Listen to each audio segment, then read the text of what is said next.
Hey, if you want to stop being a raging bitch, maybe make your body feel good. God damn. We are back with a surprise double episode return of Mushoku Tensei, so do me a solid.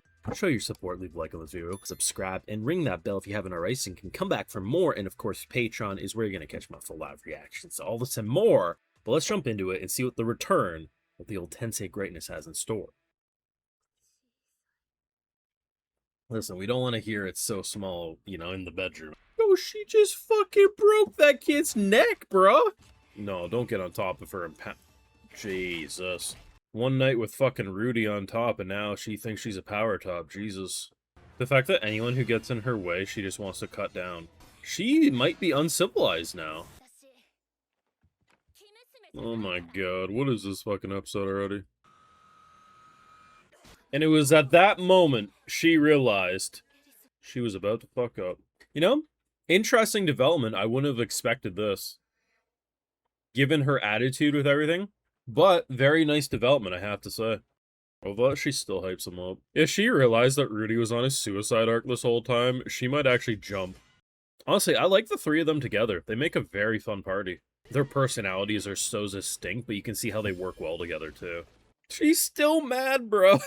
I don't think I've seen her happy this entire episode, except when she's talking about Rudy. Holy shit. Damn that Rudy for making me stay clean. Now, it's been a hot minute since we've had some Rudy and Eris interaction. So, kickstarting the return with her resolve of why she left. Still one of the funniest misunderstandings, because for her, she truly was like, I just can't stand next to this guy. I'm not strong enough to protect him. I need to go get better. And in her world, she thought he would understand. If she only realized that bro tried to kill himself and didn't want to live. Oh boy, would that be a completely different interaction. But honestly, man, if you did the roles reverse, I feel like half the people who like hate Eris because look at what she did to my boy. Like if Rudy was the one to have left Eris behind and didn't communicate properly because he needed to get stronger, I feel like the same people pissed off at Eris would be like, oh yeah, Rudy just accidentally messed up. She should understand.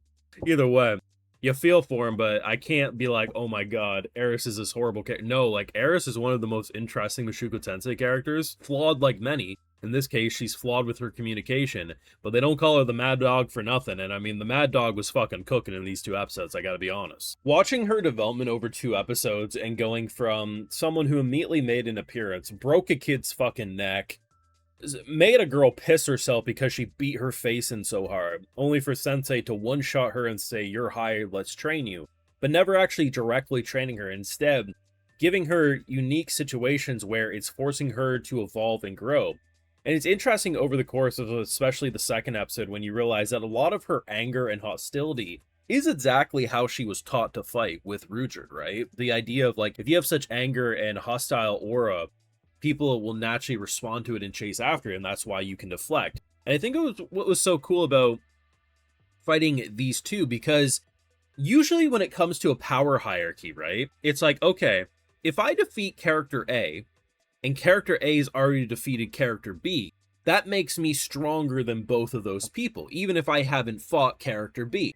But in this case, once defeating Eris, we then defeat the other, and then the other we defeated is able to defeat the one who defeated us. It's a chain of events that at face value don't make sense. But it's super interesting, right? Because Eris's fighting style is like, okay, but you're coming after me with all this hostility, and another one's not coming after me with that hostility, so therefore I have to come after her. And the fact that it just boils down to teaching Eris to think about Rudy, because the girl's just like, she's living in just pure filth. She's fucking angry as hell. And honestly, the fact that she has to remember that, oh yeah, Rudy was a stickler for cleaning our clothes. God forbid the boy didn't want to fucking stink. But it's hilarious, right? Because she is fucking pissed. And it's not like this is a simple goal of like, I just want to be strong for A, B, and C. It's like, no, she realizes the opponents they have to go up against, especially that god, I need to be strong enough. This isn't just some like, I need to be strong because I'm going to be a great person. It's like, no, like literally if I'm not strong enough to protect Rudy or stand at least toe to toe with him, because I know damn well he's going to keep getting stronger, we're going to die. And I refuse to let my boy die. And I'm not going to stand next to my boy until I know for sure I can keep him safe. It is a respectable character. And you can make the argument, well, at least the bitch could send a letter. Sure, but we're dealing with people who aren't the best at communication. I'm willing to fucking forgive, okay? I really am. And honestly, the whole dynamic and seeing where we went, the fact that she had like such good shit talking when they first threw hands, like, we're gonna have to fight here, but you're probably not gonna win against me. It's like, shit, they were completely right, except, one of them actually was able to get a one-shot KO it. Learning about how they get certain pieces of clothing in order to prove who they are in terms of their sword status and stuff.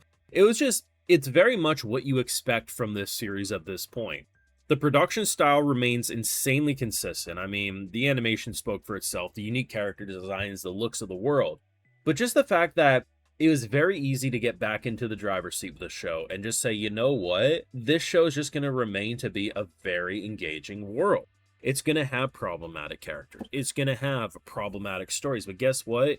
You know what? I'm not here to watch Mushoku Tensei and relate to it, right? I'm here to watch Mushoku Tensei and watch a very fascinating isekai world with characters that are going to make me hate them, love them, and everything in between. I mean, initially, we had the introduction with her and Eris, and it was like she was shit-talking us the whole time. And I get it. We did beat her face in. But, like, the fact that she was just, like, this arrogant little prick, and then she went to see Rudy, realized Rudy was built different and said, you know what, actually, maybe I should train with this girl after all. She might be onto something. And by the end of episode 2, honestly, quickly into episode 2, to be honest, it didn't even take the full episode 2, I was like, I actually really like their friendship. And if I just stayed very tunnel vision, character pisses me off and I refuse to see more, I would have just been like, fuck that little bitch, she was mean to Eris, but instead I was like, oh, okay. I had a very strong opinion of her at first, and now I really like her by the end of the second episode. The same thing with Eris. I mean, do you remember how fucking annoying Eris was at the beginning?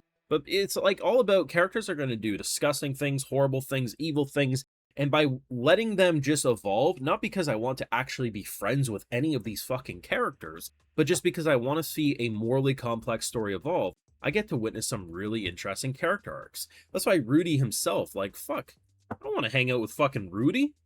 But damn do I want to follow his story because it's fucking interesting.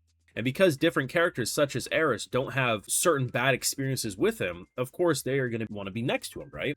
That's the interesting thing about this show. The fandom definitely can be fucking weird. Definitely too addicted to certain characters or opinions.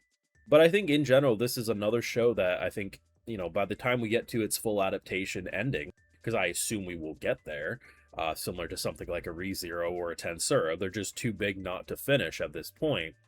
It's definitely going to remain to be one of the isekai greats. It's going to be fun to see where they go with it. I believe, because Crunchyroll still has this listed as a Sunday release. Yes, this is Saturday, but I believe the only reason the first 2 episodes aired on Saturday is because of an early release. I'm pretty freaking sure the next episode comes out on Sunday. So that's what I know. You can let me know what you thought of the return. Fucking, I love Eris. She's one of my favorites. She's like a top 3 character for me on the show. I think she has such an interesting story. But goddamn, Mad Dog. Get a Midol or something. Fuck. Thoughts down below. Make sure you leave a like, share your support, subscribe, ring that bell if you haven't already. And of course, Patreon for live reactions and other exclusives like, hey, I got to give those video shout outs too because my patrons are what make it all possible over here on YouTube. So today we got Yoon, SK41101, Get Zerged, John Matrix, Braun P, Aiko, and we also have Zero. So I appreciate the support. Please take care and y'all have a good one.